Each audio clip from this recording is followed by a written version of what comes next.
At my wedding reception, my brand new husband proudly announced to 300 guests that he was transferring all his premarital assets and $10,000 a month to his mother. The elite crowd wept at his devotion, praising him for protecting his generational wealth. I just smiled, took the microphone, and watched his mother gasp for air when I revealed exactly where that money came from. Before I share how I brought an entire fake empire crashing down, let me know where you are watching from in the comments below.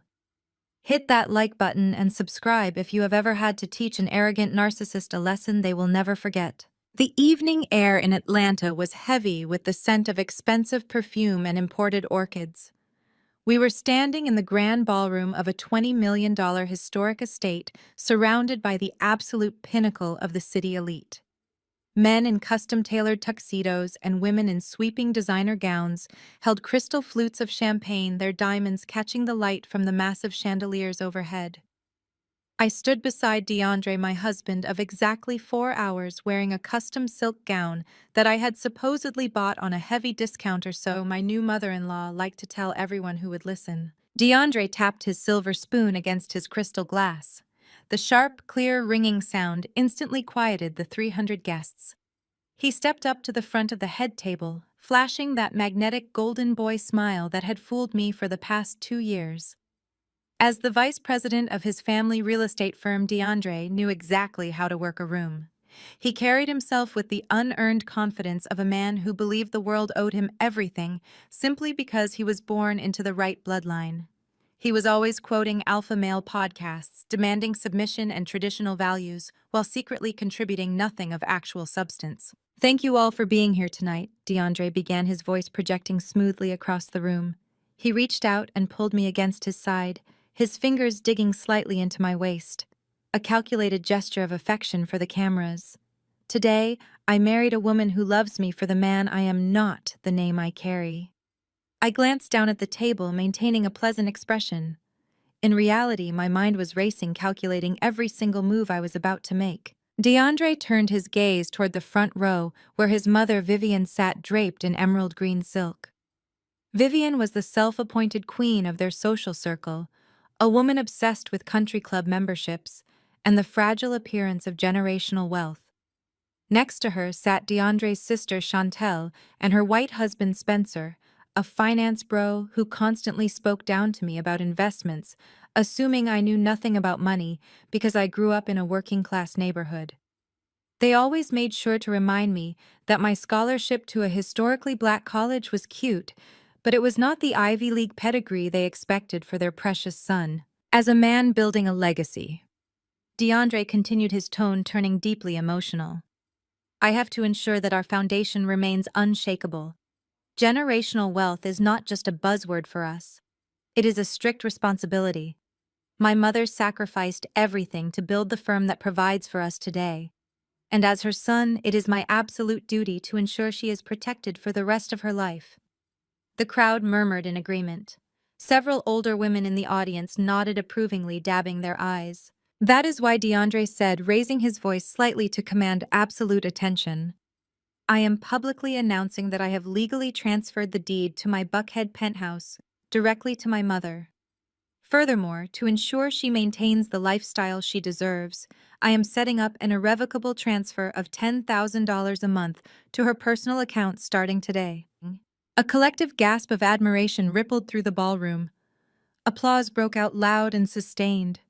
People were literally weeping at this display of ultimate familial loyalty. Vivian stood up, pressing a lace handkerchief to her eyes, playing the role of the overwhelmed, grateful matriarch to absolute perfection. She looked at me over the rim of her handkerchief, and for a split second, the fake tears vanished, replaced by a sharp, triumphant smirk. She wanted me to know my exact place.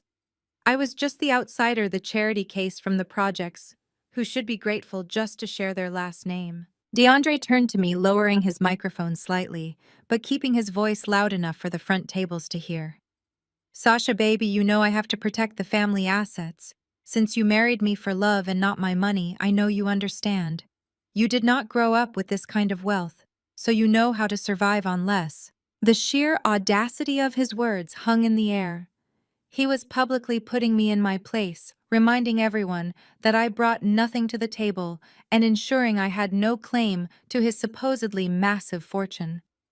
He expected me to nod, to shrink into myself, to smile, and accept my role as the submissive poor wife who was just lucky to be there. I did not cry. I did not flinch. I reached out and gently took the microphone from his hand before he even realized what I was doing. The feedback from the microphone echoed sharply for a brief second, cutting through the fading applause. I stepped away from DeAndre, smoothing the front of my dress, and looked directly out at the sea of expectant faces. "That is so beautiful, DeAndre," I said, my voice steady and perfectly modulated. I scanned the room, making eye contact with his business associates, his fraternity brothers, and the high society gossips who were hanging on to my every word. A son's devotion to his mother is truly a profound thing to witness. Vivian lowered her handkerchief, her eyes narrowing slightly. She sensed a shift in my tone, a lack of the usual deference she demanded from me. However, I continued pacing slowly across the polished dance floor. "I do have a quick logistical question about this incredibly generous gift. You mentioned the Buckhead penthouse, the one you are transferring to Vivian right now to protect your family legacy." "Yes," DeAndre said, his golden boy smile faltering just a fraction. He stepped toward me, reaching for the microphone. "Sasha, baby, we can talk about the details later." I neatly sidestepped him, keeping the microphone close to my mouth. "I am just curious, DeAndre. How exactly do you plan on transferring the deed to a property that the bank foreclosed on this past Tuesday?" The silence that fell over the ballroom was absolute. It was so quiet you could hear the ice clinking in the waiter's shakers. The collective intake of breath from 300 guests sucked the oxygen right out of the massive room. DeAndre stopped dead in his tracks, his face, previously flushed with pride and arrogance, drained of all color, turning an ashen gray. "What are you talking about?" Vivian demanded, her voice cracking like a whip across the silent room. She dropped the weeping mother act entirely, her hands gripping the edge of her table. "DeAndre, what is she talking about?" I turned my attention fully to my new mother-in-law. "He did not tell you, Vivian. Your brilliant, successful son secretly mortgaged that penthouse 3 separate times over the last 18 months. He leveraged the property to its absolute limit to pay off his massive underground sports betting debts. The bank sent the final foreclosure notice on Tuesday morning. He does not own that penthouse anymore. The bank does." "Sasha, shut your mouth right now!" DeAndre roared, dropping all pretense of the loving husband. He lunged forward, grabbing my upper arm. His fingers dug into my skin, but I yanked my arm away, with enough force to make him stumble backward. "Do not touch me!" I warned, my voice dropping to a dangerous, icy register that echoed through the sound system. I turned back to the crowd, watching the shock ripple through the room. Spencer, the arrogant finance bro brother-in-law, was suddenly furiously typing on his phone, likely checking public property records to see if I was telling the truth. Chantel was staring at her brother with her mouth hanging wide open. "But wait, I am not finished," I said, pacing back to the center of the floor. "Let us talk about that $10,000 a month you promised your mother. That is a truly staggering amount of cash flow for a man whose bank accounts are currently overdrawn." "Lies," DeAndre shouted, sweat beginning to bead on his forehead. He looked frantically around the room at his peers. "She is lying. She is having some kind of mental breakdown." "If I am lying," I said reasonably, "then pull up your banking app right now and show everyone. Show Vivian the money." He froze. He could not do it, and everyone in the room knew it. "You promised your mother $10,000 a month to maintain her luxury lifestyle," I continued, my voice ringing clear and strong. "But since your accounts are frozen, you had to find that money somewhere else to make your grand public gesture today. So you logged into our joint wedding fund this morning, while I was getting my hair done, and you completely drained it. You stole $75,000 of wedding gift money from our shared account to fund your fake display of wealth." The murmurs erupted into loud gasps. People were literally covering their mouths in shock. A groom stealing wedding gift money to fund a fake allowance for his mother was a scandal of epic proportions, the kind that would fuel Atlanta high society gossip for the next decade. DeAndre's chest heaved. The humiliation was tearing him apart from the inside out. His carefully constructed alpha male persona, the illusion of the wealthy protective son and the dominant provider husband, was lying in pieces on the marble floor. He looked at his mother, who was staring at him with a mixture of horror and fury, realizing that her golden child was entirely bankrupt. "Security!" DeAndre screamed, his voice cracking hysterically. His face was contorted into a mask of pure rage. He pointed a trembling finger at me. "Get this crazy woman out of here right now. She is delusional. I want her escorted off the premises immediately." Two security guards stationed near the entrance exchanged uncertain glances.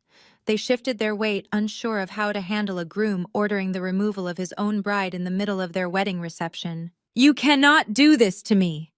DeAndre yelled, stepping closer, though he kept a wary distance, realizing I was no longer the submissive target he thought I was. "My family paid $150,000 for this wedding. We paid for this venue. You are ruining our day. Get out of my building." I stood perfectly still, letting his words echo through the massive space.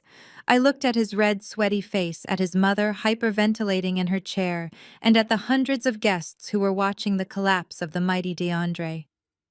I brought the microphone back to my lips and smiled. It was not a polite, accommodating smile. It was the smile of a predator that had just locked the cage. "Did your family pay for this?" I asked softly, the sound carrying effortlessly through the dead silent room. "That is fascinating, DeAndre. Truly fascinating." I slowly lifted my arm and pointed toward the back of the ballroom, directing everyone's attention to the heavy mahogany doors. "Why don't you ask Mr. Davenport over there, who actually owns this property?" I said. The estate manager, a distinguished older man in a sharp suit, stepped forward from the shadows. He did not look at DeAndre. He looked directly at me and gave a deep, respectful nod. "Because you see, DeAndre," I continued, my voice dropping to a deadly calm, "you thought you were marrying a poor girl from the projects. You thought I was just a charity case you could control and use as a prop for your ego. You never bothered to ask what I actually do for a living. You never bothered to look past your own arrogance." I took a step toward him, watching him shrink back. "I am a data architect," I said clearly. "And last month I sold my innovative supply chain software company for $60 million in cold, hard cash. I did not just pay for this wedding. I bought this entire $20 million historic estate, including the beautiful grounds we are standing on. You cannot kick me out of my own building, DeAndre, but I can certainly kick you out. I own every single inch of this magnificent property, and you are officially trespassing." The look of absolute, undeniable terror that washed over his face was exactly what I had patiently waited for. He finally understood that the woman he tried to publicly humiliate was actually the one holding all the power. This was just the beginning of his inevitable downfall. The echo of my question hung in the cavernous ballroom before the estate manager could even open his mouth to confirm my ownership of the $20 million property. A harsh scraping sound tore through the silence. Vivian had pushed her heavy antique dining chair back with such violent force that it tipped over and crashed against the marble floor. The matriarch of the family was on her feet. She marched toward the head table, her emerald green silk designer gown catching the light of the crystal chandeliers. For 2 years, Vivian had treated me with a polished, passive-aggressive condescension. She was the master of the backhanded compliment, always making sure to mention how brave I was to wear non-designer labels to her country club luncheons, or how articulate I sounded for someone who attended an inner-city public high school. But right now, the polished Southern belle facade was completely gone. Her face was contorted into a mask of pure, ugly rage. She snatched the microphone from DeAndre, my newly wedded husband. The supposed alpha male of the family immediately shrank behind her shoulders like a frightened child, seeking his mother's protection. Vivian gripped the microphone so tightly, her knuckles turned white. She pointed a trembling, manicured finger directly at my face. "I told my son not to marry a public school project girl," Vivian shrieked. Her voice was unrecognizable, a shrill, piercing sound that made the guests in the front row physically flinch. The entire ballroom held its collective breath. You come from absolutely nothing, Sasha. We opened our doors to you, we gave you a seat at a table. Your kind could never even dream of affording. We introduced you to society, and this is how you repay our generosity. You are standing up here spreading vicious, jealous lies because you know you will never truly belong in our world. You are ruining our legacy. You are destroying a bloodline of black excellence because you are bitter that your own parents worked minimum wage jobs. We built an empire in this city. We are a foundational pillar of Atlanta real estate. You do not even know what generational wealth is. You just wanted to attach your worthless name to ours so you could finally be somebody. I stood perfectly still and let her scream. I let her expose the ugly, classist prejudice she had been hiding behind fake smiles since the day DeAndre introduced us. I watched the faces of the 300 guests. These were the city elite politicians, brokers, and socialites. Some of them were actively recording the meltdown on their phones, their eyes wide with shock. Others were whispering furiously behind their hands, leaning close to one another to gossip about the spectacular implosion happening right before their eyes. Vivian continued her tirade, pacing back and forth across the stage, her voice echoing through the expensive sound system. She ranted about my neighborhood, about how my parents drove used cars, about how I went to a historically black college on a scholarship, while her son went to a private university on a legacy admission.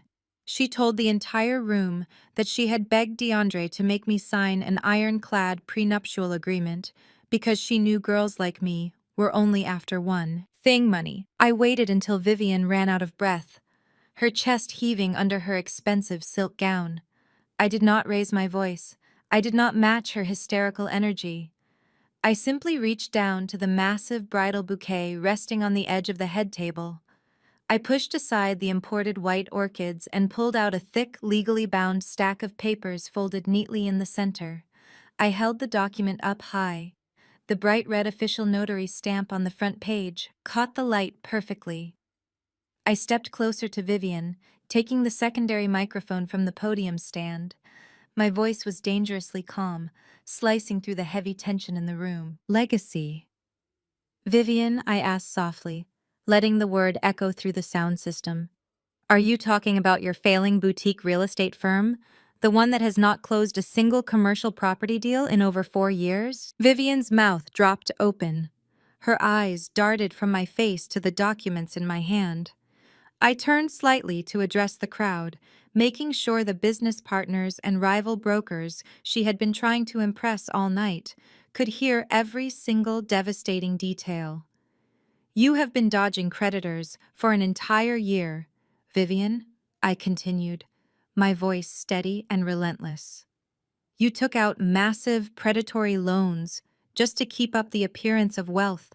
You paid for country club memberships, luxury car leases, and designer wardrobes, while your employees went without their holiday bonuses and your contractors filed liens against your properties because your checks kept bouncing.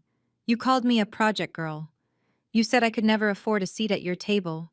But your table was bought on high-interest credit and the bill is massively past due. You thought I was just some charity case working a basic tech job. You never bothered to ask what a data architect actually does. I build artificial intelligence models that track hidden financial assets. When DeAndre started acting suspicious with our joint accounts, I ran a trace on your family firm. I found the shell companies you used to hide your bankruptcy. I found the offshore accounts where Spencer helped you hide your remaining cash, and most importantly, I found the holding group that bought all of your toxic debt last month. Vivian was shaking her head slowly, stepping backward. No, she whispered, forgetting she was holding the microphone. The parent company that just bought all your toxic debt, I said, raising my voice, so the people in the very back of the room could hear clearly. The firm that now holds the deed to your office building, the rights to your brand, and the collateral on your personal home is mine. I bought your debt for pennies on the dollar through my corporate entity. I own your firm now. The ballroom erupted into absolute chaos. Shouts of disbelief, Gasps of horror and loud murmurs bounced off the high ceilings. Several prominent real estate developers in the crowd began pointing and whispering furiously, realizing the woman they had been doing business with was a complete fraud. Vivian stared at the red-stamped document as if it were a loaded gun pointed directly at her chest. Her perfectly constructed reality was shattering into a million irreparable pieces in front of everyone she had ever tried to impress. She looked around frantically, searching for a sympathetic face, a life raft in the middle of the social ocean she was drowning in. She found nothing but disgusted stares and glowing smartphone screens recording her total humiliation. Her breathing became shallow and rapid. She clutched at the bodice of her dress, her polished exterior crumbling as the truth of her financial ruin was laid bare for the entire city to witness. Realizing she had absolutely no way to deny the hard evidence in my hand, Vivian resorted to the oldest trick in the manipulative playbook. She dramatically placed the back of her hand against her forehead. She let out a loud theatrical gasp, allowing her eyes to flutter shut.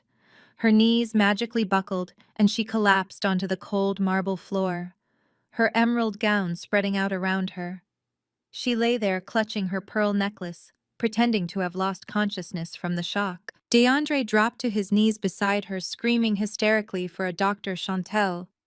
My incredibly vain sister-in-law rushed the stage, her high heels clicking loudly against the floor. She threw herself down next to her mother, weeping loudly and stroking Vivian's hair. It was a pathetic, transparent performance, designed to make me look like a monster attacking a defenseless older woman. Chantel wailed about how I was a monster, how I had orchestrated this entire wedding just to attack a sick elderly woman who had done nothing but try to welcome me into their prestigious family. The wailing echoed through the room. But the guests were not buying the performance anymore.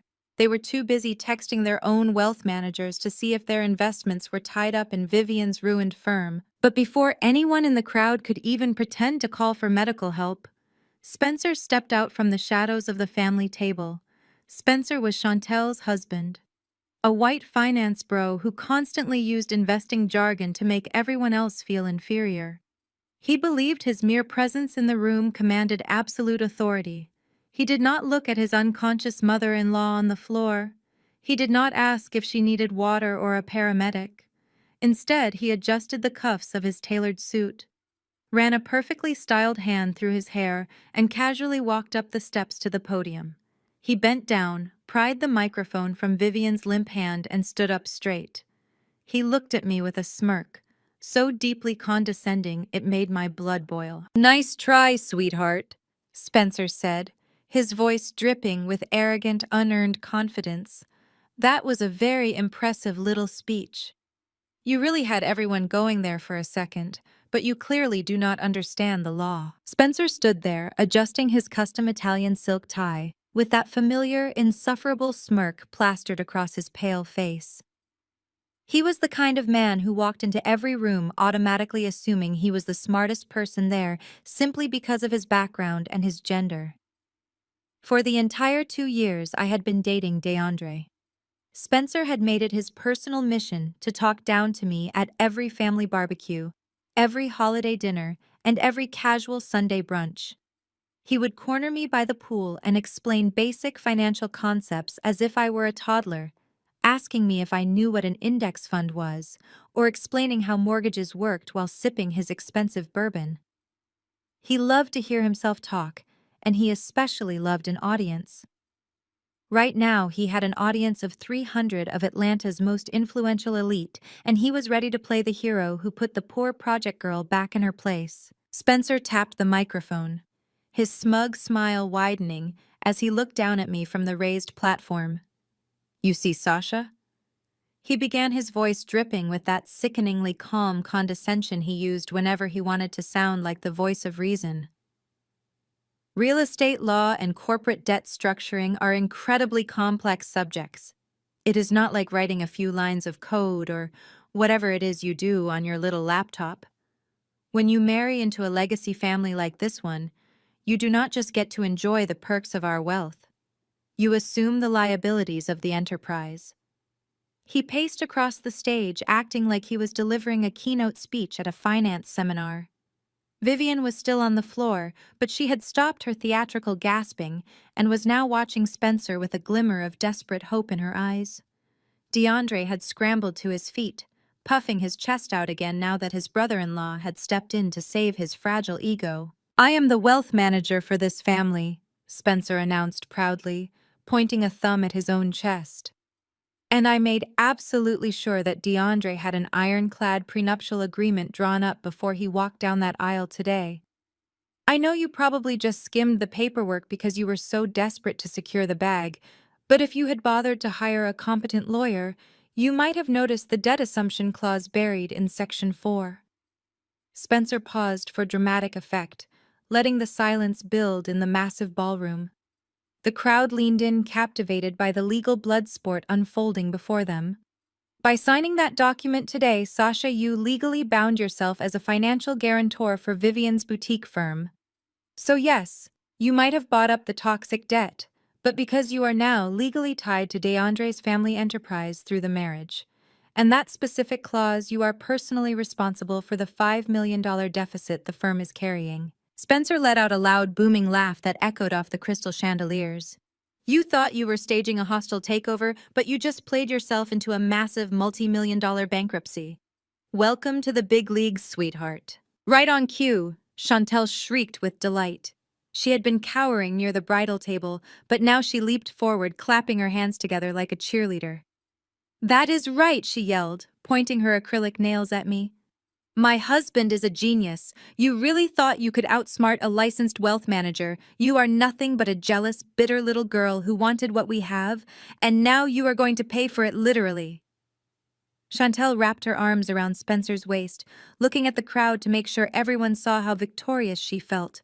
Her fake designer jewelry sparkled under the lights as she practically vibrated with malicious joy. She had always hated me because I never complimented her materialistic lifestyle, and now she thought she finally had the ultimate victory. I did not blink. I did not waver. I just stood there in the center of the dance floor holding my bouquet of white roses and looking at Spencer's triumphant face. The sheer arrogance of this man was almost comical.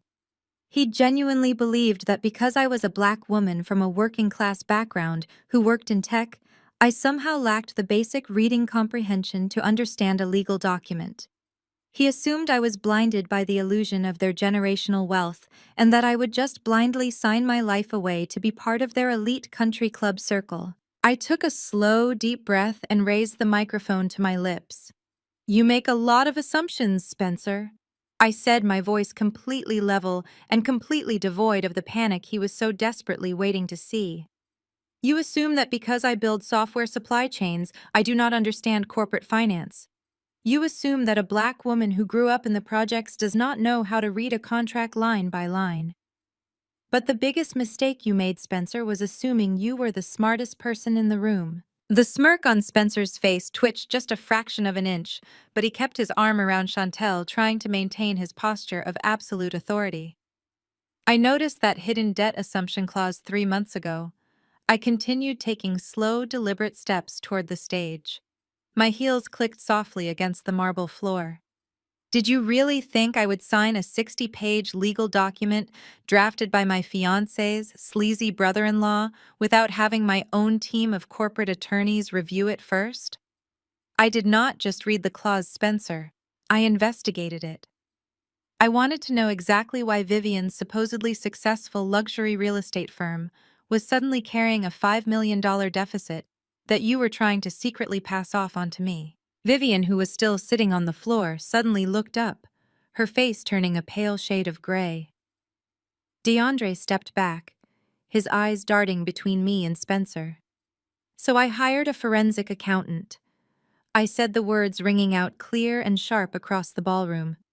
"A very expensive, very thorough forensic accountant who specializes in tracing corporate digital assets.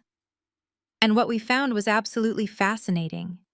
You see, Vivian's firm did not lose $5 million because of a bad market or poor real estate investments. The firm lost $5 million because you, Spencer, have been systematically embezzling their operating funds for the past 2 years." A collective gasp ripped through the crowd. Chantel dropped her arms from Spencer's waist, taking a sudden step away from him as if he had caught fire. "What is she talking about?" Spencer Chantel asked, her voice trembling, but Spencer did not answer. His mouth was slightly open, and the arrogant color had completely drained from his face, leaving him looking sickly and hollow. I did not stop. I kept pushing forward, letting the weight of his crimes crash down on him in front of everyone he respected. "You drained the company accounts using fake vendor invoices." I explained, detailing the exact mechanics of his fraud, so the business owners in the audience would understand the severity of his actions. "You funneled the cash through a series of shell companies registered in Delaware. But you did not stop there because you fancied yourself a modern finance bro. You took all that stolen money and you pumped it into offshore crypto accounts, thinking the blockchain would keep your theft completely anonymous. You thought it was untraceable. You thought you were untouchable. Unfortunately for you, Spencer blockchain architecture is literally my specialty," I said, allowing a cold, hard smile to finally touch my lips. "Tracking decentralized digital ledgers is exactly what my artificial intelligence software was built to do. It took my system less than 48 hours to map every single transaction you made. I have the digital wallet addresses. I have the exact timestamps. I have the transfer logs showing how you moved Vivian's money into your personal crypto portfolios and then managed to lose almost all of it day trading on leveraged margins. You are not a wealth manager, Spencer. You are a thief with a gambling problem who tried to use me as your financial scapegoat."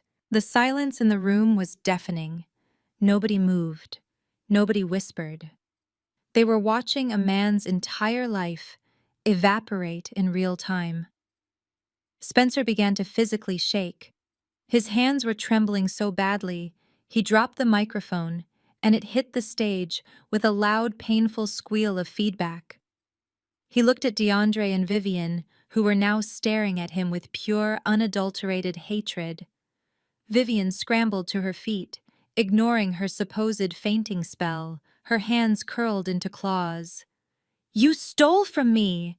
Vivian screamed, her voice cracking. "You stole my company money!" Spencer was hyperventilating, his eyes darting wildly around the room looking for an exit, but he was trapped by the crowd of guests who were now glaring at him with utter disgust. In a moment of pure panicked desperation, his eyes locked onto my hands. He realized that the phone I was holding contained the files, the metadata, and the proof of his entire fraudulent scheme. With a guttural yell, Spencer lunged off the stage.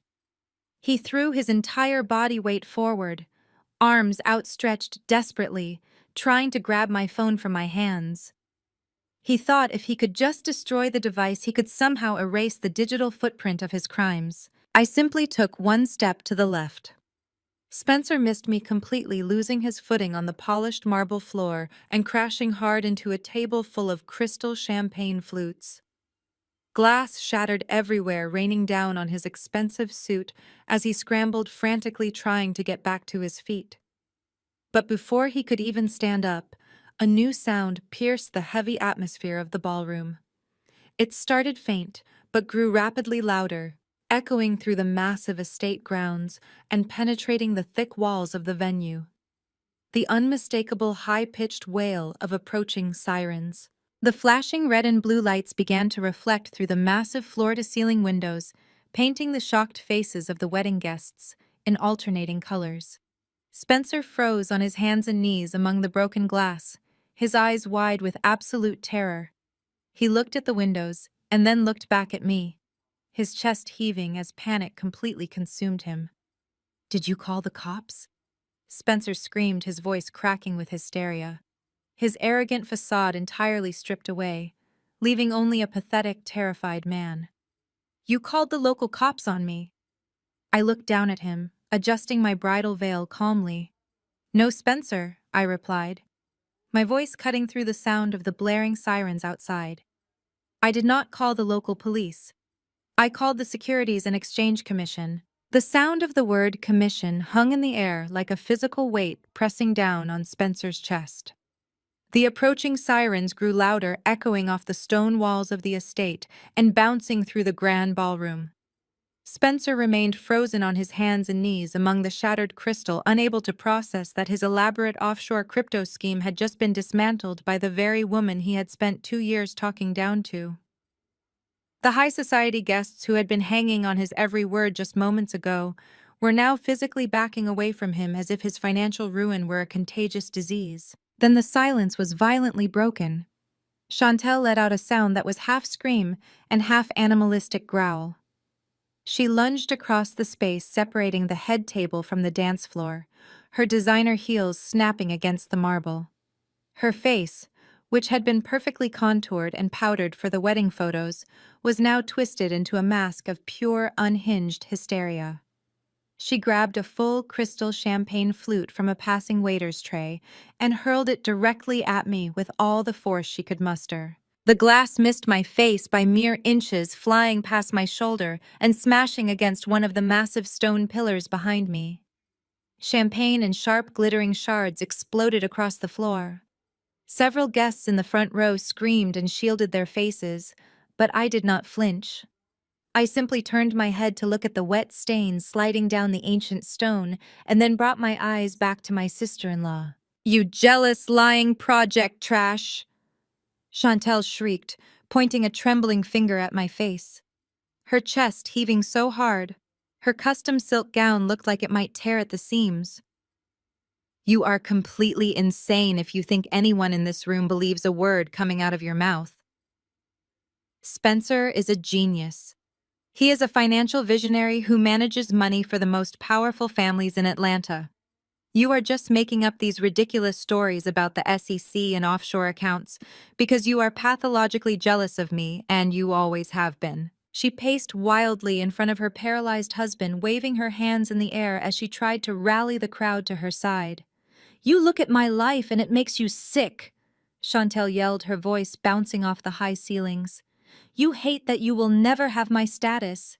You hate that no matter how much money you claim to have from some fake software company, you will never have my lifestyle. I carry Birkins that cost more than your parents' entire house. I drive luxury cars that you could not even dream of touching. My children go to elite private academies that would never even look at an application from someone with your background. You are just a bitter, miserable woman trying to destroy my brilliant husband because you know you will never, ever belong in our world." The crowd watched in stunned fascination. Chantel was unraveling, completely projecting all her deepest insecurities onto me in a desperate attempt to protect the fragile illusion of her perfect life. She truly believed that her designer labels and country club memberships elevated her above the truth. She believed that if she just screamed loudly enough about her wealth, the federal agents pulling up outside would magically disappear. I looked down at the floor where a large, jagged piece of the crystal flute Chantel had thrown at me lay glittering under the chandelier lights. I slowly bent down the heavy silk of my wedding dress pooling around me and picked up the broken shard. I held it up to the light, examining the sharp edges before looking back at Chantel's red, sweaty face. "I find it fascinating that you want to talk about your luxury lifestyle right now, Chantel," I said, my voice perfectly calm and steady, contrasting sharply with her hysterical screaming. "I find it incredibly bold that you would stand in front of Atlanta elite and brag about your Birkin bags when we both know you have not set foot in a Hermes boutique in over 3 years." Chantel's mouth clamped shut. Her eyes darted nervously toward the women in the front row, her so-called friends from the country club, who were suddenly leaning in very closely. "Your Birkins are fake, Chantel," I said, letting the words drop like stones into the quiet room. "They are high-tier super fakes imported from a private seller in Guangzhou. I know this because when I ran the forensic audit on your husband's accounts, I found the wire transfers. You have been spending $2,000 apiece on counterfeit bags, just so you could parade around Buckhead pretending you still had the wealth your family lost years ago. You are standing here calling me project trash while wearing a fake Cartier bracelet and holding a counterfeit purse to protect an image that does not even exist." "How dare you!" Chantel gasped, taking a step backward as a wave of humiliated whispers swept through the crowd of wealthy socialites who were now openly judging her outfit. But the fake bags are the least of your problems. I continued tossing the broken piece of crystal onto the floor, where it shattered again. You want to defend your husband's genius? Let us talk about just how brilliant Spencer really is. You claim he is a financial visionary providing for your elite lifestyle. The truth is, your luxury lifestyle is currently being funded by the exact same company DeAndre is trying to steal from me today. Spencer finally found his voice, though it was weak and trembling. Shut up, he pleaded, trying to push himself off the floor. Sasha, please just stop talking. Please just stop. I am not going to stop, Spencer, I said, keeping my eyes locked on Chantel, who was now visibly shaking. Your genius husband thought he could play the crypto markets on leverage. He thought he was smarter than the algorithm. But when the market crashed and his margins were called, he panicked. He did not just embezzle the $5 million from Vivian's real estate firm to cover his losses. He went much deeper than that. Chantel, you just bragged about your children attending elite private academies. Did Spencer tell you how he paid for this semester's tuition? Chantel looked down at her husband, her fake confidence completely evaporating. Spencer, what is she talking about? She asked, her voice dropping to a terrified whisper. He cannot pay the tuition, Chantel, I said, my words echoing ruthlessly through the ballroom. Because there is no money left. Your genius husband drained your children's entirely funded college savings accounts 3 months ago to cover his offshore margin calls. The college plans are completely empty. Every single dollar meant for your kids' future was thrown into a worthless digital coin and lost forever. Chantel let out a quiet, wounded sound, covering her mouth with both hands. The reality of her situation was finally crashing through her walls of denial. Her husband had not just stolen from her mother's company, he had robbed their own children to protect his fragile ego. And the only reason you have not been evicted from your massive mansion, I continued relentlessly, is because DeAndre promised Spencer he would steal my assets today. DeAndre was going to use the money from my company to quietly refill the accounts Spencer drained. Your entire existence, Chantel's fake bags, Spencer's fake genius, Vivian's fake real estate empire, and DeAndre's fake alpha male persona, was all depending on me blindly signing that prenuptial agreement.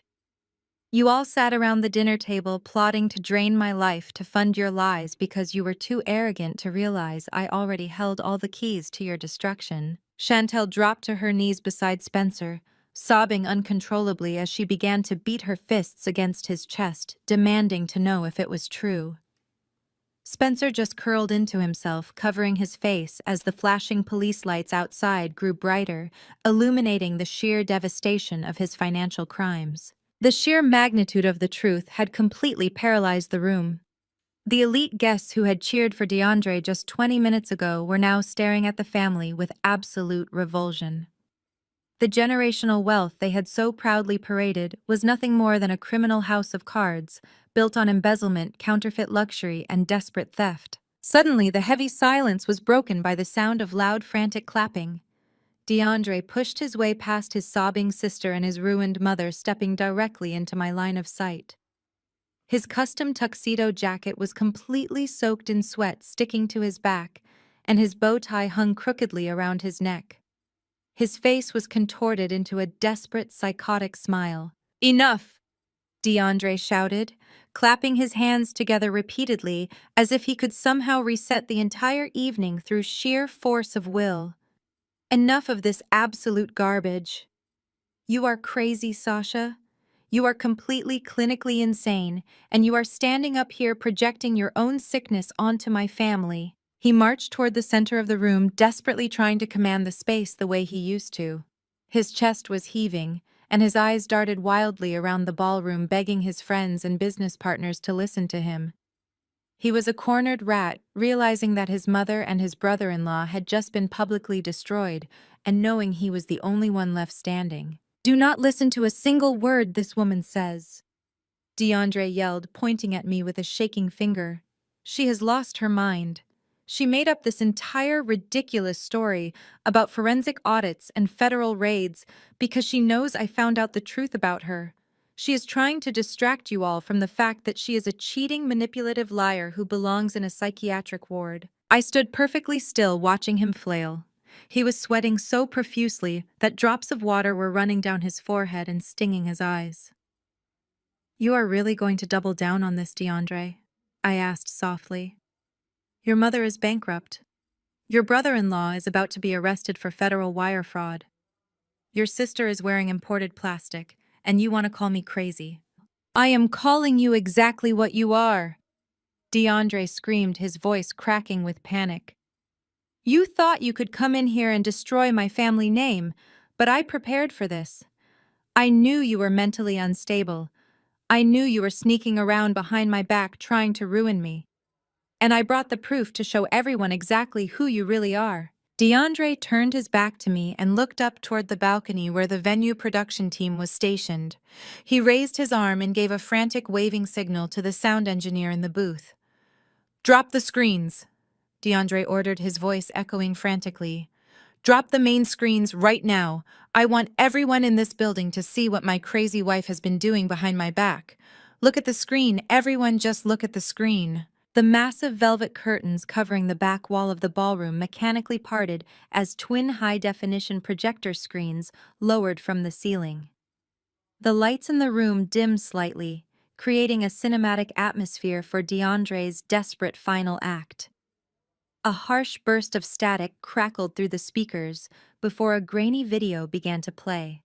The footage showed what appeared to be a dimly lit restaurant booth.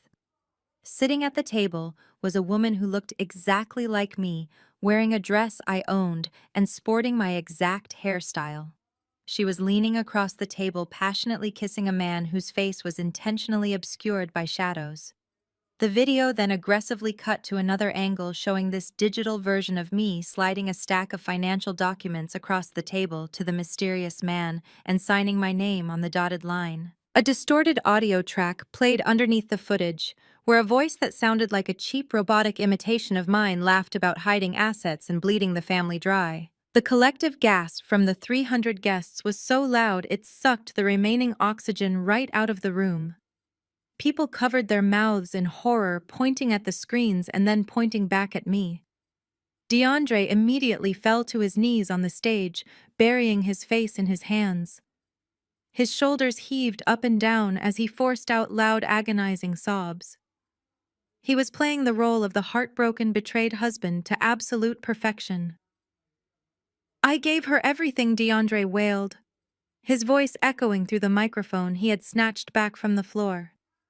"I loved her with all my heart, and she was just using me. She was cheating on me with some offshore broker and signing away our future. I found this video on a hidden server she thought I would never see. Look at what she did to me. Look at the monster I married." His fraternity brothers in the front row started yelling angry insults in my direction, while the older country club women clutched their pearls and shook their heads in utter disgust at my supposed treachery.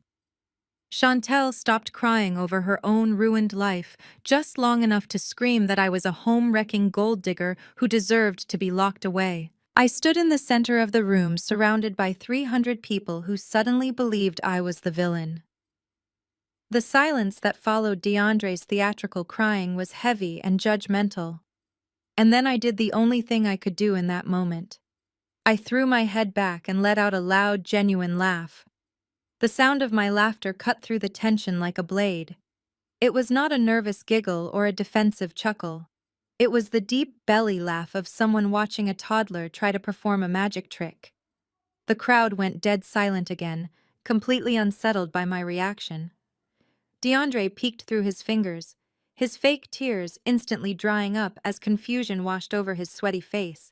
"A deep fake, DeAndre?" I asked, my voice carrying effortlessly through the quiet room. "You really decided to go with a deepfake video against a woman who literally builds artificial intelligence architecture for a living? Did you honestly think you could download a cheap $70 software generator from the dark web? Run a few photos of my face through a basic rendering matrix and fool an actual data scientist?" I shook my head slowly, clicking my tongue in pure disappointment. You are not just a liar, DeAndre. You are profoundly lazy and technically incompetent. I raised my left wrist and tapped the screen of my smartwatch 3 times. I had already synced my device to the ballroom's audio-visual network the moment I bought the venue. The massive projector screens above us violently glitched the fake video of me kissing a stranger, shattering into a mess of green and purple pixels. The speakers let out a sharp whining noise as my override command seized total control of the system. Let us look at the metadata behind your little amateur movie production, I said, as the screens behind me flashed to a black background displaying lines of glowing white computer code. The guests watched in stunned silence as the raw data scrolled rapidly across the displays. You see, DeAndre, when you render an artificial video, the software leaves a digital footprint, an IP address, a device serial number, and a precise geographic location stamp. The screen zoomed in on a specific block of code, highlighting a string of numbers in bright red. This right here, I said, pointing up at the screen, is the exact IP address of the device that generated and uploaded your fake video. And would you look at that? The device registry matches an iPhone 14 Pro Max registered to a Mr. DeAndre Washington. The geolocation ping shows the video was rendered at exactly 2:30 this morning, right inside the master bathroom of our hotel suite, while you were supposedly taking a very long shower to calm your pre-wedding nerves. You did not find this video on a hidden server, DeAndre. You made it while I was sleeping 50 feet away from you. The murmurs that rippled through the crowd this time were not directed at me. They were directed at the sweating, trembling man on the stage, who had just been exposed as a pathetic, manipulative fraud. The businessmen and politicians in the room who understood digital security were nodding their heads, realizing exactly how easily DeAndre had just trapped himself in his own web of lies. DeAndre scrambled backward on the stage, his eyes wide with panic as he realized his ultimate trump card had just been effortlessly destroyed. He opened his mouth to stammer out an excuse to claim that I had somehow hacked his phone or planted the evidence, but I did not give him the chance to speak. But since we already have the screens pulled down and the projectors running, I said, my voice dropping to a dangerous, icy register, let us stop watching poorly made deepfakes and watch some actual reality. Let us play the real video from the security camera inside your private office at the firm from last Tuesday afternoon. I tapped my watch one more time. The white code vanished from the screens, replaced instantly by crystal clear, full-color security footage. The camera angle looked down from the corner of a luxurious office. The timestamp in the corner confirmed the date was exactly 5 days ago. The entire ballroom went dead silent, staring up at the high-definition display of DeAndre's office. The video showed DeAndre pacing nervously behind his heavy oak desk. The heavy mahogany doors of his office opened and a woman walked in. She was wearing a cheap gray suit and carrying a leather briefcase. The audio feed kicked in crisp and clear, echoing through the massive ballroom speakers. On the screen, DeAndre rushed over to the woman and pulled a thick, bulging manila envelope out of his desk drawer. He shoved the envelope into her hands. The woman unsealed it and pulled out stacks of $100 bills, thumbing through the cash with a greedy smile. The audio captured DeAndre speaking, his voice laced with frantic desperation. It is all there, he said on the video, $50,000 in untraceable cash, just like we agreed. Now all you have to do is take this document and use your official notary stamp. The woman on the screen looked at the paperwork and hesitated. This is a full power of attorney, she said, her voice echoing through the stunned ballroom. If I stamp this without her being present, I am committing a massive felony. I could lose my license and go to prison. The crowd in the ballroom was completely paralyzed, watching the groom commit severe federal crimes on a 20-foot screen. On the video, DeAndre grabbed the woman by the shoulders, shaking her slightly.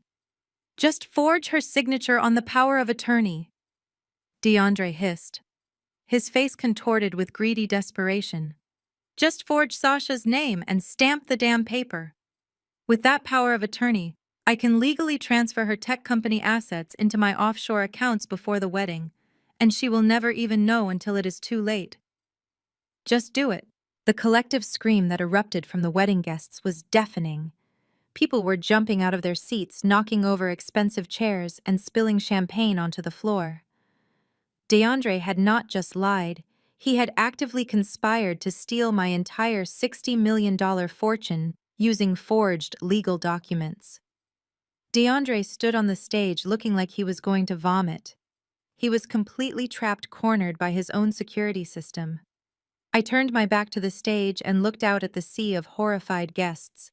My eyes scanned the massive room, gliding over the frantic faces of the socialites and the politicians until I found exactly what I was looking for.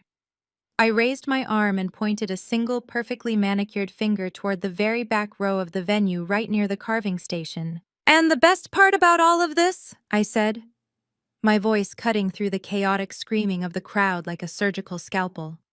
"The best part is that the woman on that screen, the woman who accepted $50,000 in stolen cash to commit federal forgery, is currently standing right over there, enjoying the prime rib at the buffet."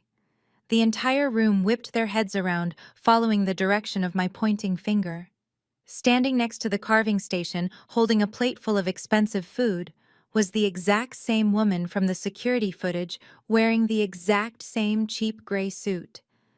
She froze, dropping her silver fork onto the floor, her eyes wide with absolute terror as 300 angry elite guests turned to stare at her. The silver fork clattered against the marble floor, sending a sharp ringing sound that seemed to slice through the thick, heavy air of the ballroom.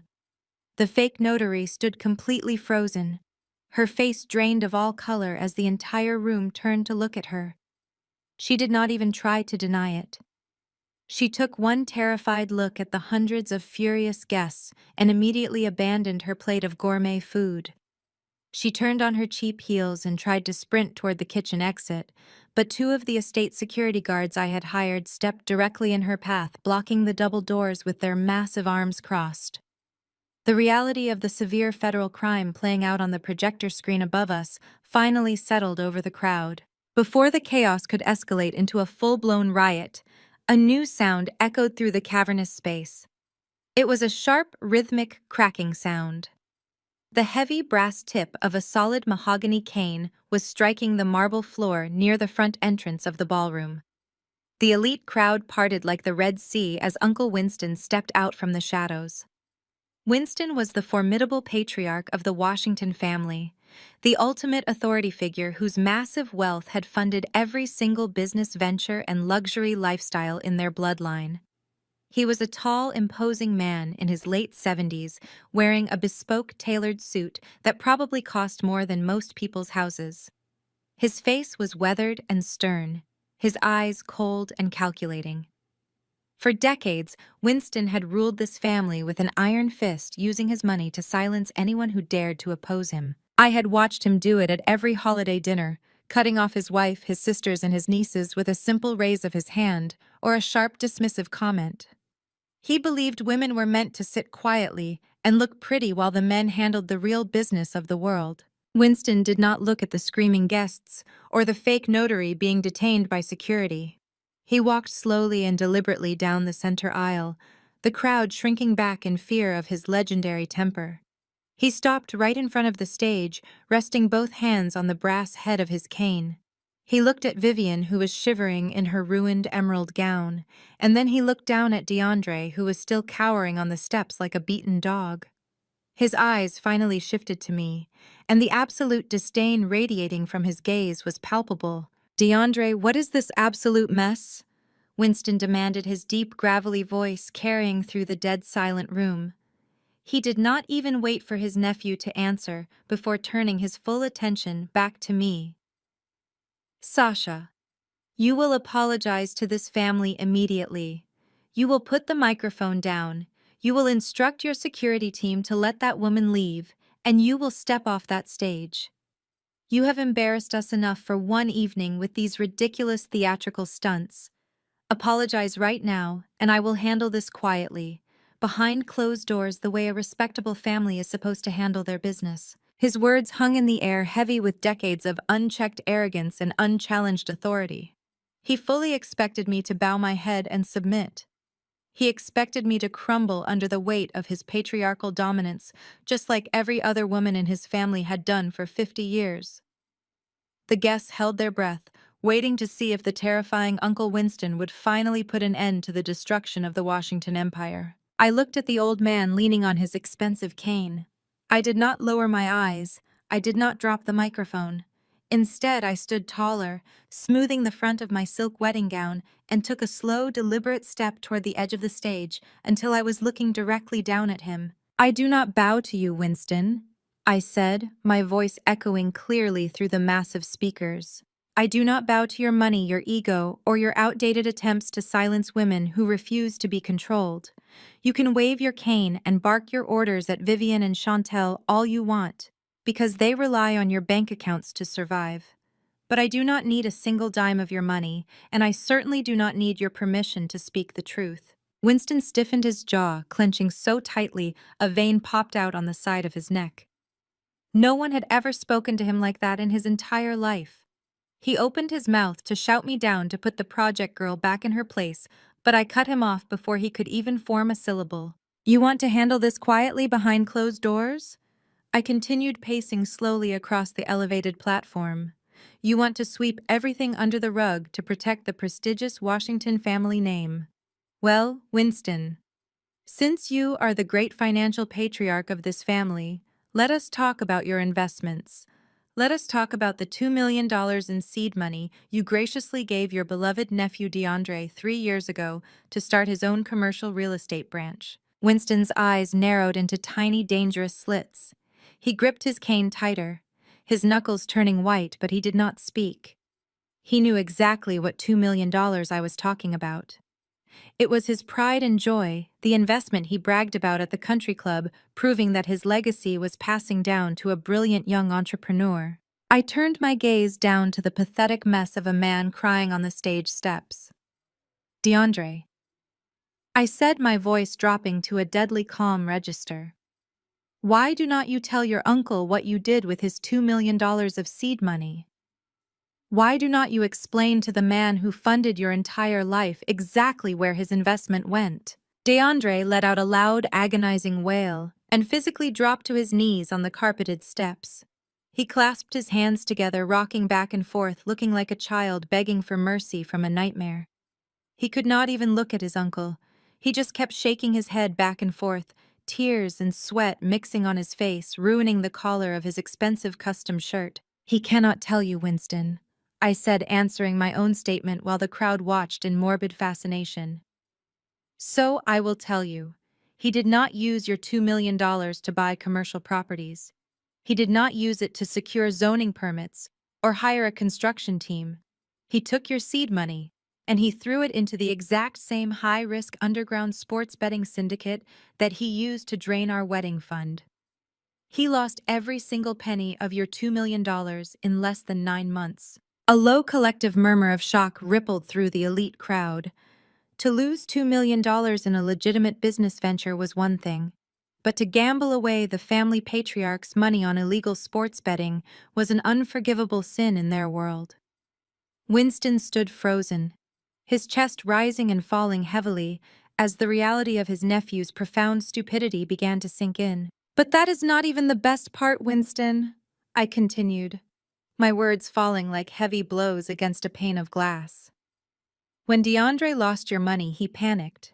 He knew that if you found out he had gambled away your investment, you would cut him off completely. He needed cash fast to create fake portfolio returns to show you, so you would think his branch was actually succeeding. So he went to the bank, and he took out a massive fraudulent loan." I paused, letting the suspense build as I looked over at Vivian, who was still sitting on the marble floor holding her ruined emerald gown. "And I want you all to guess what he used as collateral for that fraudulent loan," I said to the silent room. "He could not use the penthouse because the bank already owned that. He could not use his car because that was leased. No, your brilliant nephew used the only valuable asset this family had left. He secretly forged his mother's signature, and used Vivian's $20 million historic mansion as the sole collateral for his illegal loan. Vivian let out a sound that I can only describe as a dying animal. She scrambled backward on the floor, her hands tearing at her own hair. "My house!" she screamed, her voice tearing through her vocal cords. "You put my house up for collateral! You stole my home!" DeAndre was sobbing uncontrollably now. His face pressed against the stage steps, unable to look at the devastation he had caused. "That is right, Vivian," I said without an ounce of pity.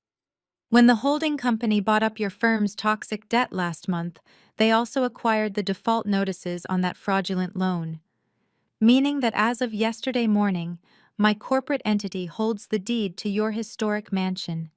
You do not own your firm, you do not own your brand, and you do not even own the bed you sleep in. The Washington legacy is completely, entirely, and officially bankrupt." The complete silence of 300 high society guests was absolute.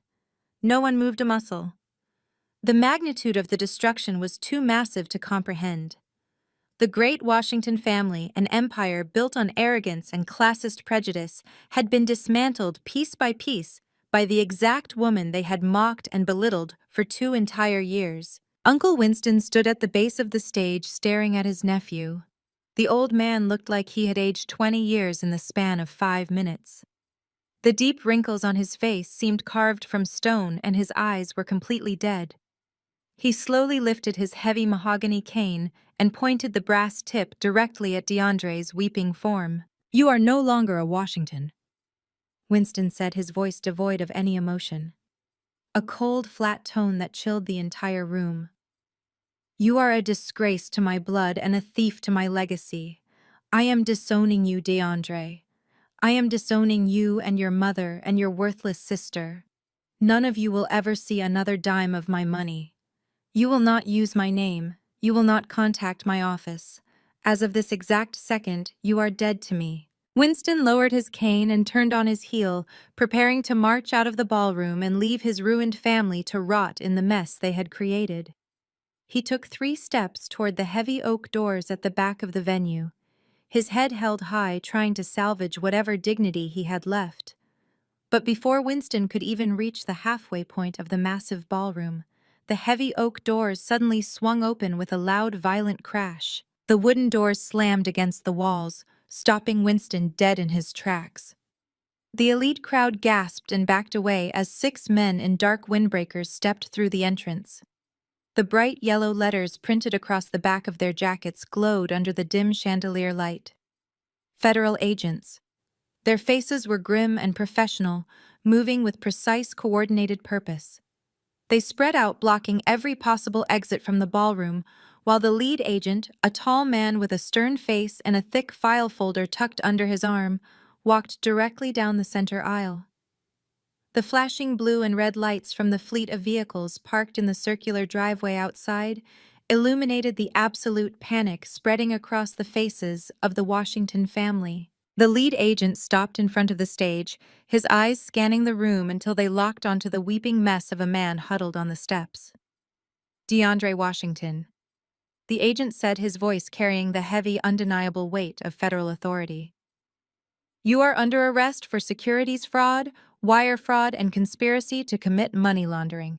Please stand up and place your hands behind your back." The metallic click of the handcuffs echoing through the ballroom was the final nail in the coffin of the Washington family legacy. DeAndre did not fight back. He just let out a pathetic whimpering sound as the cold steel locked tightly around his wrists. The federal agents pulled him up from the stage steps, his custom tuxedo now wrinkled and soaked with his own terrified sweat. The lead agent read him his rights in a flat, monotone voice, listing off the federal charges of securities fraud, wire fraud, and conspiracy to commit money laundering. The words hung in the air, wrapping around DeAndre like a heavy chain. The elite guests who had just witnessed the entire collapse of this fraudulent empire began to shout and scramble in a panicked frenzy. It was absolute pandemonium inside the grand ballroom. Local politicians who had been drinking top-shelf champagne just moments ago were now covering their faces with their suit jackets and rushing toward the exits, trying desperately to avoid being photographed anywhere near a federal raid. Wealthy socialites were tripping over their expensive gowns, their diamond earrings sparkling under the flashing red and blue lights that were now illuminating the tall glass windows from the fleet of vehicles parked outside. But while everyone was watching DeAndre being secured, my eyes darted to the right side of the stage. The chaos was the perfect cover, and someone was trying to use it. Spencer, the so-called financial genius who had drained his own children's college funds to cover his terrible offshore bets, was slowly backing away into the shadows. His face was pale and slick with grease, and his eyes darted frantically around the room as he realized the federal agents were not just here for my husband. They were here for the entire criminal operation, and he was up to his neck in it. I watched as Spencer slipped behind a massive floral arrangement and made a desperate, cowardly dash toward the swinging doors of the catering kitchen. He thought he could just disappear into the night, slipping out through the service elevator and leaving his wife and his mother-in-law to face the burning wreckage of their family. He moved like a cornered rat, completely stripping away any illusion of the sophisticated broker he pretended to be. I did not even hesitate. I grabbed the microphone that was still resting on the podium and raised it to my mouth. "Agent Davis," I said, my voice booming over the chaotic noise of the panicked crowd with absolute crystal clarity. "The man in the blue suit sneaking toward the kitchen exit is Spencer Davis. He is attempting to flee the premises. Do not let him leave." The lead agent snapped his head toward the kitchen doors the moment my voice echoed through the speakers. He gave a swift hand signal, and two heavily armed federal agents immediately broke away from the main group, sprinting across the polished marble floor. Spencer pushed wildly through the swinging doors, but he was not fast enough. Before he could even make it down the service hallway, the agents hit him with the force of a freight train. The swinging doors burst open again as they tackled him to the ground right on the edge of the ballroom floor. The sound of his body crashing onto the hard tiles echoed out into the room, followed by the loud clattering of falling silver trays and shattered plates from a nearby busing station. Spencer hit the floor hard, his expensive suit jacket tearing at the seam. "Get off of me!" Spencer screamed, his voice high-pitched and frantic as the agents aggressively pinned his arms behind his back. "You cannot do this to me. I have rights. I am a licensed broker. I manage money for the most important people in this city. You are making a massive mistake, and my lawyers will destroy you for this. You are going to ruin my pristine reputation. You do not know who you are dealing with." Agent Davis walked slowly over to where Spencer was pinned against the floor, pulling a folded warrant document from his inner jacket pocket. "Your reputation is the absolute least of your concerns right now, sir," the agent said, his voice completely devoid of any sympathy. "You are under arrest for federal wire fraud, embezzlement, and the illegal transfer of stolen funds across international borders. You have the right to remain silent, and I highly suggest you use it, because we already have all the bank records showing exactly how you drained corporate accounts and your own children's college funds to pay off your illegal gambling debts." A blood-curdling shriek suddenly ripped through the center of the ballroom.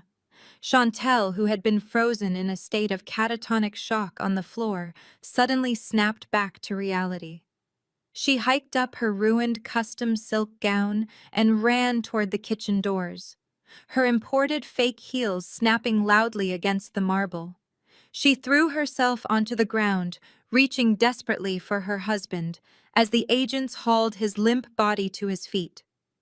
"Spencer!" Chantel cried, grabbing at his arms, her face a messy mask of ruined makeup and pure hysteria. "Tell them it is a lie, Spencer. Tell them you did not steal our money. Tell them you are a genius and they are making a mistake. You are a Washington by marriage and we do not go to jail." But Spencer could not even look at his wife. He hung his head in absolute crushing shame, completely broken by the reality of his own pathetic actions. He did not have a single word of comfort or denial for her. He just stared at the floor as the agents clicked the handcuffs securely into place. Chantel realized he was guilty. The truth finally crashed down on her, shattering the fragile glass house she had built around her entire identity. She turned around on her knees, looking back at the remaining wedding guests who were lingering near the exit doors. These were the women she played tennis with, the women she drank mimosas with at the exclusive country club, the women she had spent years going into massive debt to impress with counterfeit designer bags and fake stories of wealth. Please, Chantel begged, holding her hands out toward the front row of socialites, her voice cracking with desperate sorrow. Please, someone call a lawyer for us. You know us. You know we are good people. We are the Washingtons. We belong with you. Please, someone help my husband.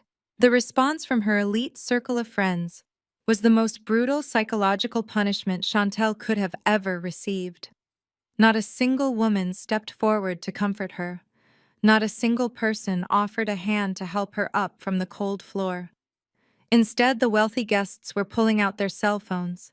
They were holding up their cameras, pressing record, and live streaming Chantel's ultimate humiliation to the entire world. The very people she had worshipped, the people she had sacrificed her own soul to impress, were now treating her like a cheap reality television spectacle. They whispered and laughed behind their hands, pointing at her fake jewelry and her crying face.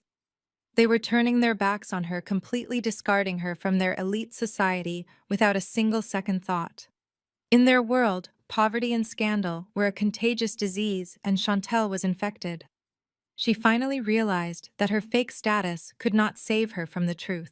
She collapsed onto the floor, wrapping her arms around herself and sobbing into her hands as the federal agents marched Spencer out the back doors. I stood on the stage watching the absolute destruction of the people who had planned to ruin my life and steal my company.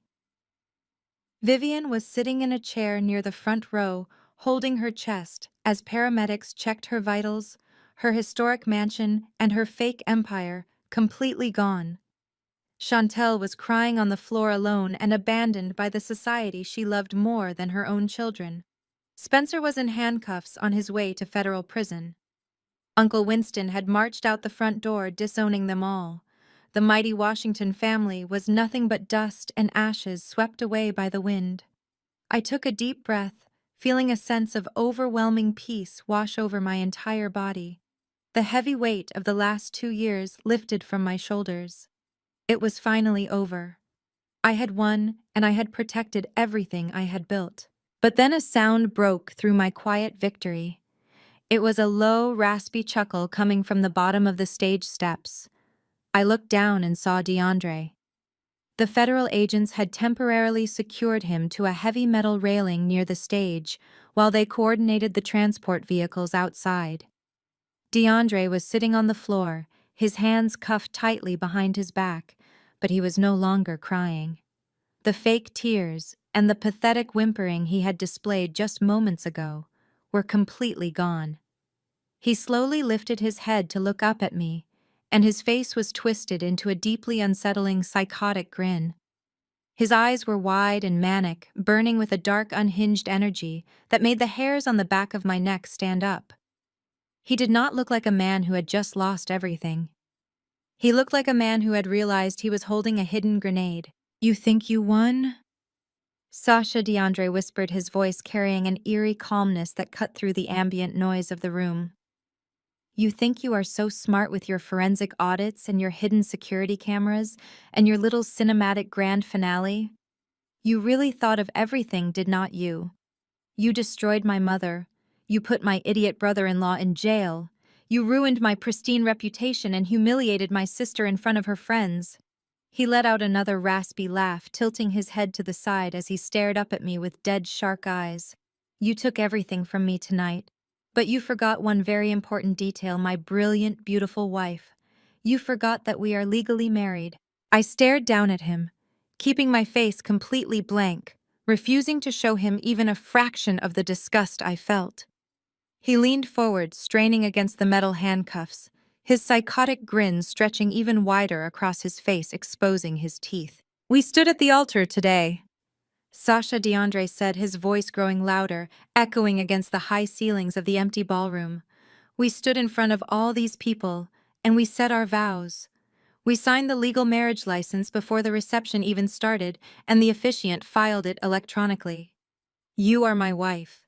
And in this state, what is mine is yours, and what is yours is mine. His eyes locked onto mine, searching for a reaction. You refused to sign that prenuptial agreement. Remember? DeAndre continued, a sick sense of triumph bleeding into his words. My mother tried to force you to sign it, and you tore it up. You wanted to show me how much you trusted me. You wanted to prove that our love was more important than pieces of paper.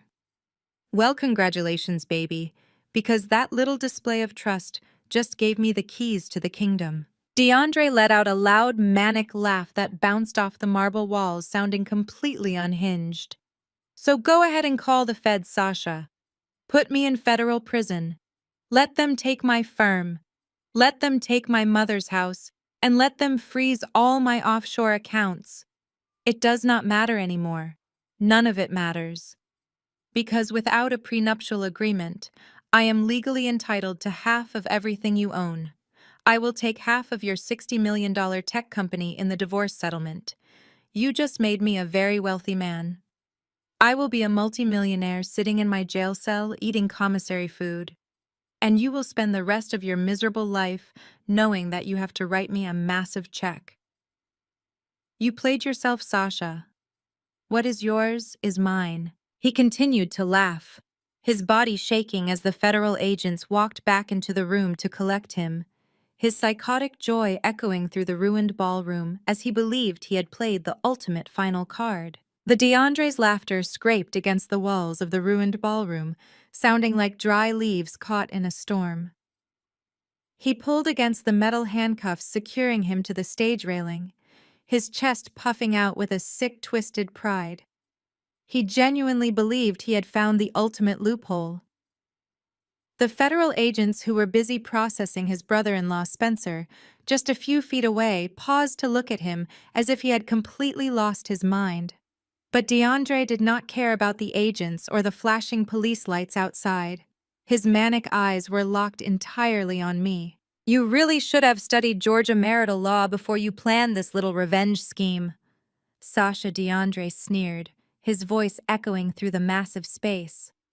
We stood up there an hour ago and said I do in front of 300 witnesses. We signed the marriage license in the bridal suite. The moment that ink dried, your $60 million tech company became marital property.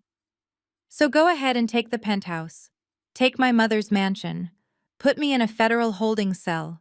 I do not care because my lawyers are going to bleed you absolutely dry. I am going to take $30 million from you, Sasha, and there is not a single thing your forensic accountants can do to stop me. The sheer venom in his voice sent a chill through the remaining guests, but it had an entirely different effect on Vivian. My former mother-in-law, who was still sitting on the floor surrounded by paramedics, suddenly stopped her dramatic hyperventilating. The realization that her son might still have access to $30 million worked like a miracle cure. She pushed the oxygen mask away from her face, and a slow, malicious smile began to stretch across her powdered cheeks. He is right, Vivian suddenly croaked out, pulling herself up from the marble floor using a nearby chair. She smoothed down the front of her ruined emerald gown and pointed a shaking finger at me, her eyes gleaming with renewed greed. You thought you ruined us, but you just secured our future. My son is legally your husband. You owe him half of everything you own. We are going to hire the most ruthless divorce attorneys in Atlanta, and we are going to drag you through years of litigation until you hand over every last penny. You played yourself, you stupid, arrogant girl. Vivian actually started to laugh, a cold, cruel sound that joined DeAndre's psychotic chuckling. They were standing in the absolute wreckage of their lives, facing federal prison and total bankruptcy, and yet they were still desperately clinging to the delusion that they could use me as their personal ATM. They truly believed that their sheer entitlement would magically save them from the consequences of their actions. I stood perfectly still on the edge of the stage, letting their manic laughter wash over me. I did not flinch. I did not frown. I simply reached over to a silver tray resting on the edge of the podium and picked up a crystal flute of champagne that had been poured for the wedding toasts. The glass caught the light of the chandeliers as I raised it to my lips, taking a slow, deliberate sip. The cool liquid felt refreshing against my throat. I lowered the glass and looked down at the pathetic mother and son duo. "Divorce!" I asked, my voice cutting through their laughter like a razor blade. My tone was so calm and so dangerously quiet that the entire ballroom immediately fell into a dead hush.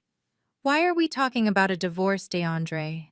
You cannot get a divorce from someone you are not legally married to." DeAndre's laughter died in his throat. His psychotic grin froze on his face, slowly transforming into a mask of pure confusion. Vivian stopped smoothing her dress, her hands dropping limply to her sides.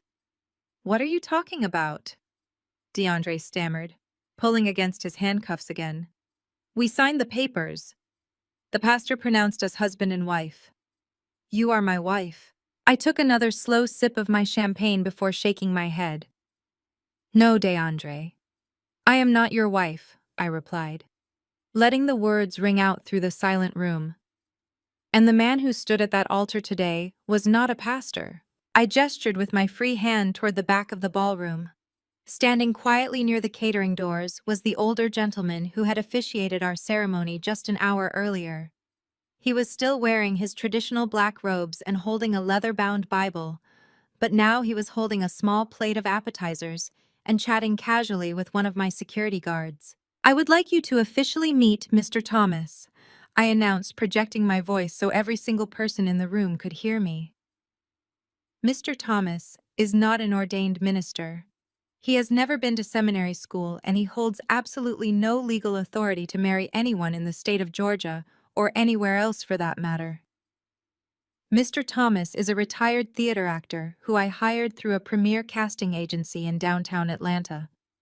His daily rate is $500, and I must say, he delivered an absolutely stellar performance today. Mr. Thomas gave a polite little bow from the back of the room, raising his appetizer plate in a silent toast before taking a bite of a crab-stuffed mushroom. The color rapidly drained from DeAndre's face, leaving him looking like a sick ghost. His chest began to heave as his brain desperately tried to process the reality of what I was telling him. "But the papers." DeAndre choked out, his voice cracking with pure panic. "We signed the marriage license. I saw you sign it." "Oh, you mean the fancy piece of paper we signed in the bridal suite for the photographer?" I asked, feigning innocence. "DeAndre, that was a prop.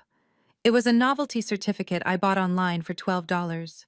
I never filed a single piece of legal paperwork with the county courthouse. We never applied for a legitimate marriage license. There is no record of our union anywhere in the state registry.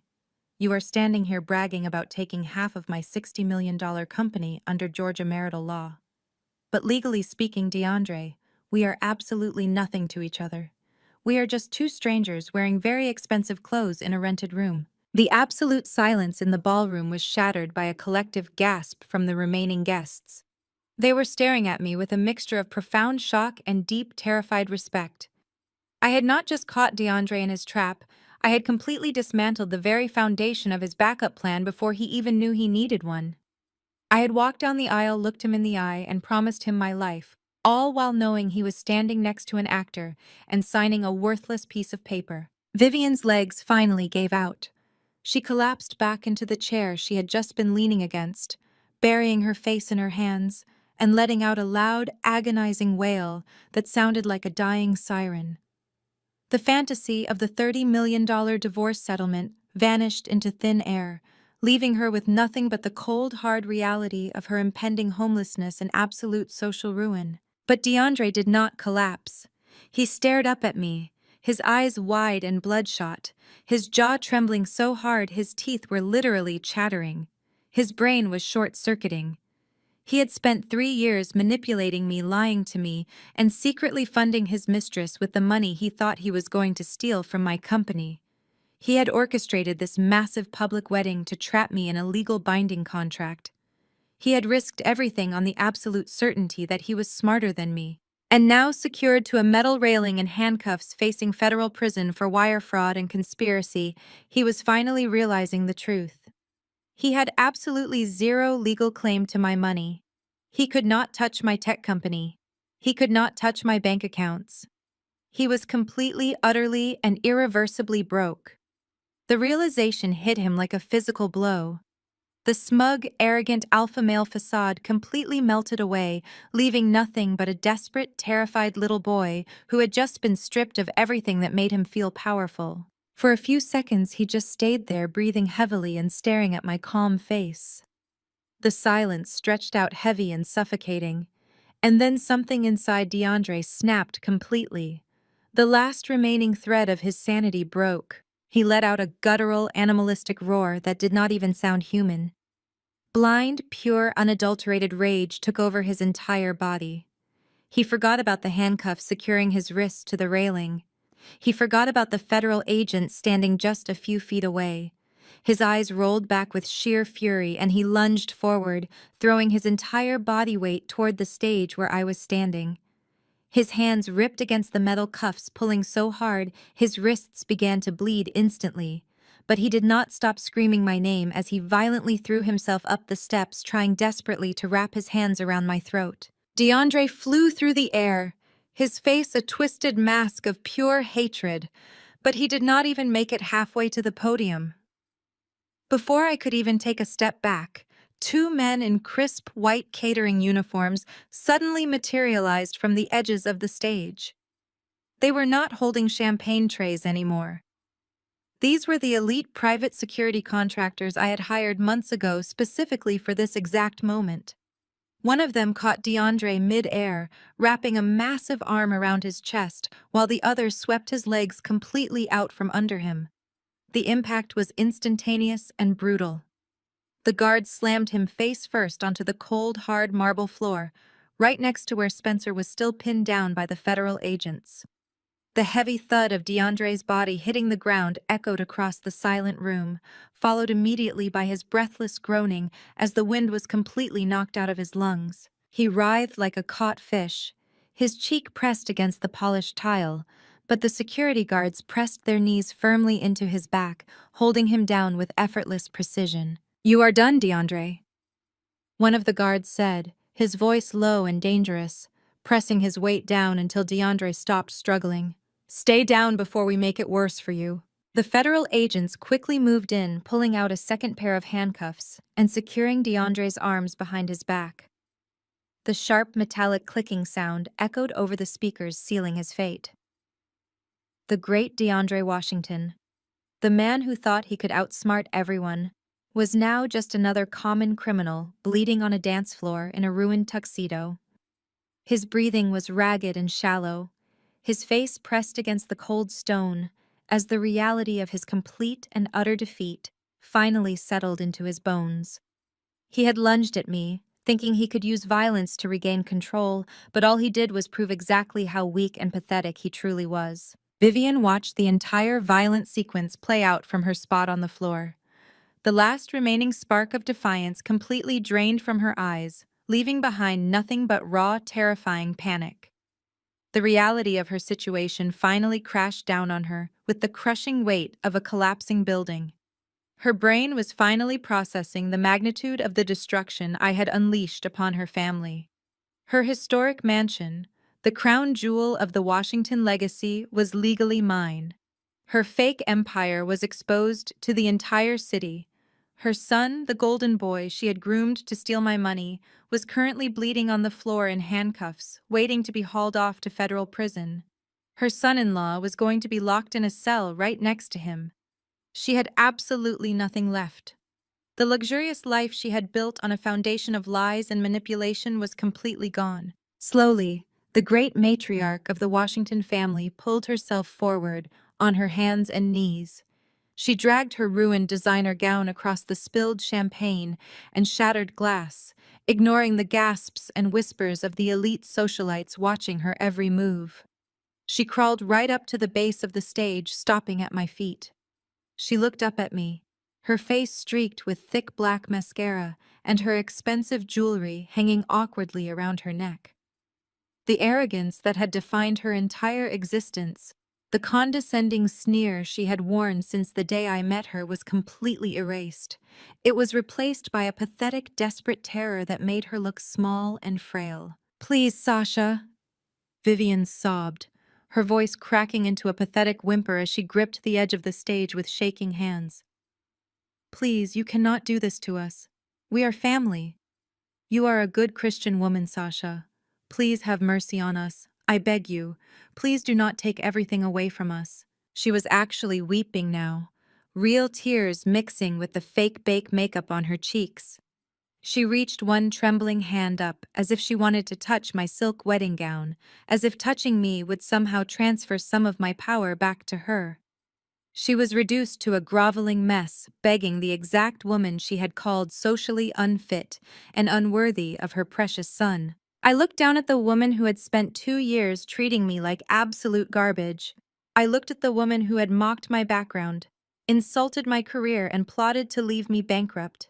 I remembered every passive-aggressive comment, every cruel smirk, every deliberate attempt to make me feel small in her presence. I remembered how she laughed just moments ago when she thought DeAndre had found a loophole to steal $30 million from me. I remembered how she sat in my living room sipping my tea while secretly planning to destroy my life. I did not feel an ounce of pity. I leaned down slightly, resting my hands on the podium, looking directly into her tear-filled, desperate eyes. Mercy is for the repentant. Vivian, I said, my voice cold and steady, echoing clearly through the silent ballroom. You are not repentant. You are just sorry you got caught. Vivian let out a choked gasp, covering her face with her trembling hands as she collapsed fully onto the floor. Her sobs grew louder, echoing off the high ceiling, sounding like the death rattle of a dying animal. She had played the only card she had left, the victim card, and I had completely rejected it. There was no forgiveness to be found here. There was only justice, cold and absolute. The lead federal agent stepped forward, breaking the tension in the room and giving a sharp nod to his team. "Get them out of here," he ordered, his voice cutting through Vivian's dramatic wailing. The agents grabbed Spencer by the shoulders, hauling him roughly to his feet. Spencer did not even try to resist. His legs were shaking so badly he could barely stand on his own. He kept his head down, staring at his ruined shoes, refusing to look at his wife or his mother-in-law as the agents marched him toward the grand double doors. Chantel tried to reach for him one last time, but she was too weak to even stand. She just let her hand fall back to her lap, watching her husband being taken away to face decades behind bars. The private security guards hauled DeAndre up, handing him over to the federal agents who yanked him up by his handcuffed wrists. DeAndre stumbled, his custom suit torn and covered in dirt and blood from his split lip. He was panting heavily, sweat dripping from his forehead. As the agents began to drag him down the center aisle, he stopped dragging his feet to turn around and look back at me one last time. But the psychotic fire in his eyes had been completely extinguished by the cold, hard truth of his failure. The arrogant smirk was gone. The delusions of grandeur were gone. He looked like exactly what he was, a broken, pathetic little boy being dragged away to face a reality he was never prepared for. He realized that he had never been the smartest person in the room. He had been playing checkers while I was playing chess, and he had lost the game before he even knew it had started. The agents pulled him forward, forcing him to walk out of the ballroom. The heavy oak doors closed behind them with a loud, definitive thud, sealing their fate and leaving the ballroom in a stunned, suffocating silence. The blue and red flashing lights from the police cruisers outside illuminated the frosted glass windows, casting long, eerie shadows across the marble floors. Vivian and Chantel were left sitting alone on the ground at the base of the stage. They huddled together in their ruined gowns, looking like two shipwreck survivors stranded on a deserted island. Chantel was resting her head on her mother's shoulder, both of them weeping into their hands. They slowly looked up, scanning the room, hoping to find a single sympathetic face in the crowd of 300 elite guests. They were looking for a lifeline, looking for someone to step forward and offer them comfort or a promise of legal help. But there was no sympathy to be found anywhere in that room. The wealthy politicians, socialites, and business leaders they had spent decades trying to impress were staring back at them with absolute unmasked disgust. The people who had gladly drank their champagne and attended their galas just hours ago were now looking at them as if they were covered in a contagious disease. The high society crowd naturally shifted, stepping backward away from the mother and daughter, creating a wide, empty circle of isolation around them. They were being socially cancelled in real time, erased from the elite circles they valued more than their own humanity. No one would ever invite them to a charity event again. No one would ever take their calls. Their country club memberships would be revoked by morning. Their names would become synonymous with fraud and disgrace. They were completely toxic, and they knew it. The silence in the room was deafening as everyone processed the complete and utter fall of the House of DeAndre. The empire of lies had collapsed, leaving nothing but ruins. I stood tall on the stage, looking out over the silent ballroom, smoothing the front of my silk dress. The storm had passed, and I was the only one left standing. I picked up the microphone one last time. The heavy static of the microphone echoed through the massive speakers, cutting through the thick silence of the room. 300 faces stared back at me. Politicians, socialites, business moguls, the supposed elite of Atlanta. They had spent the entire evening whispering behind my back, judging my dress, my background, my lack of a prestigious family name. I looked at all of them, letting my gaze slowly sweep across the sea of shocked expressions. To everyone in this room who looked down on me, I began, my voice calm and steady. To everyone who thought I was just a project girl who got lucky. To everyone who believed that the Washington name somehow made them untouchable and superior. You have all just witnessed the truth behind the illusion. Black excellence is not about the name you inherit or the country club you belong to. It is not about generational wealth built on the backs of stolen collateral and fraudulent loans. It is about the integrity you build with your own two hands. It is about honesty and hard work and standing in the light even when the people around you are hiding in the dark. You worshipped a family that was completely bankrupt in every sense of the word. You bowed down to a legacy of lies because you were too obsessed with the shiny surface to see the rotting foundation underneath. I built a $60 million tech company from absolutely nothing. I did not have a trust fund. I did not have a wealthy uncle to hand me $2 million in seed money. I had my brain, my grit, and an unbreakable refusal to let people like Vivian and DeAndre Washington make me feel small. They brought me into their world thinking I would just sit quietly and be grateful for a seat at their table. They thought I was a naive little girl they could manipulate and drain, but the only thing they managed to do was expose exactly who they really were. I lowered the microphone slightly, letting my words sink into the minds of the people who had mocked me. The silence was absolute. No one dared to move a muscle. I took a deep breath, feeling lighter than I had in years. "Please," I said, a genuine smile finally touching my lips. "Do not let this little disruption ruin your evening. The Wagyu beef is perfectly cooked and the open bar is fully stocked. Please enjoy it all to your heart's content." After all, I paid for every single bite and every single drop in cash. And unlike my former groom, I actually have the receipts. I placed the microphone gently on the podium. It made a soft click that signaled the absolute end of the performance. I did not run away. I did not rush. I turned around and stepped down from the stage, moving with a slow, deliberate grace. The crowd parted for me, immediately stepping back, as if I possessed some kind of magnetic force. They cleared a wide path straight down the center aisle of the ballroom. I walked through the sea of elite guests, my head held high, my posture perfect. I smoothed my hands over the front of my custom silk gown, feeling the smooth fabric against my skin. As I walked, I reached down to my left hand. My fingers brushed against the massive diamond engagement ring DeAndre had given me, the ring he had probably purchased using stolen funds. I slid it over my knuckle, pulling it completely off my finger. The cool metal felt heavy in my palm for just a second. A catering waiter was frozen near the edge of the aisle, holding a silver tray with a single half-empty flute of champagne. I did not even break my stride. As I glided past him, I simply tossed the diamond ring directly into the crystal glass. It landed with a satisfying little clink, sinking straight to the bottom and resting there among the dying bubbles. "Keep the tip," I murmured to the stunned waiter as I passed him by. I walked through the heavy oak doors of the grand ballroom and stepped out into the cool night air. The flashing police lights were gone, and the quiet darkness of the city wrapped around me like a comforting blanket.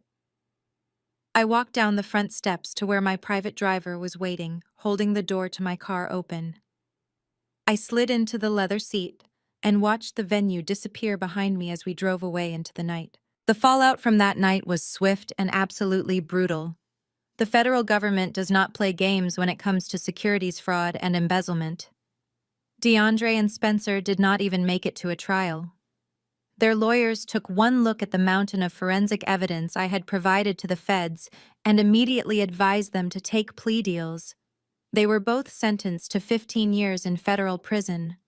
There would be no country club living for either of them, just a concrete cell and the crushing realization that their arrogance had cost them their freedom.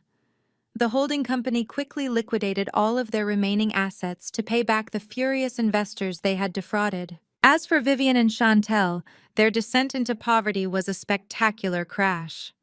Because my corporate entity legally acquired Vivian's historic mansion through the default notices, she was given exactly 7 days to vacate the premises. The bank seized Chantel's suburban estate and all of her leased luxury cars. The elite society they had worshipped completely abandoned them. No one wanted to be associated with the Washington disgrace. Without their stolen wealth and their fake status, they had absolutely nothing. I heard through the grapevine that they were forced to move into a tiny 2-bedroom apartment on the outskirts of the city. Chantel, who had never worked a day in her life, had to take a minimum wage job as a receptionist at a cheap hair salon.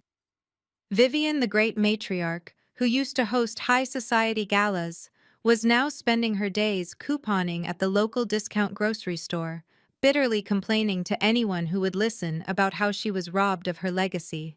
They were living the exact life they had always mocked. I did not spend much time thinking about them after that. I was too busy living my actual life. My tech company expanded globally, hitting a valuation of over $100 million within the next year. I bought a beautiful estate overlooking the ocean, far away from the toxic pretense of Atlanta high society. I surrounded myself with people who valued authenticity over designer labels and genuine connection over bank account balances. The peace I felt waking up every morning without the constant manipulation and gaslighting was worth more than any amount of money in the world. I had walked through the fire, and I had come out completely unburned. I thought back to the very first dinner I had with the Washingtons. I remembered how they looked at me, how they assessed my value based on my clothes and my lack of a famous last name. They thought I was just a seat at their table. They did not realize I owned the whole damn building. The hardest lesson to learn is that the people who share your blood are not always your true family. For years, you might tie your self-worth to their conditional approval, accepting breadcrumbs of affection while sacrificing your own happiness.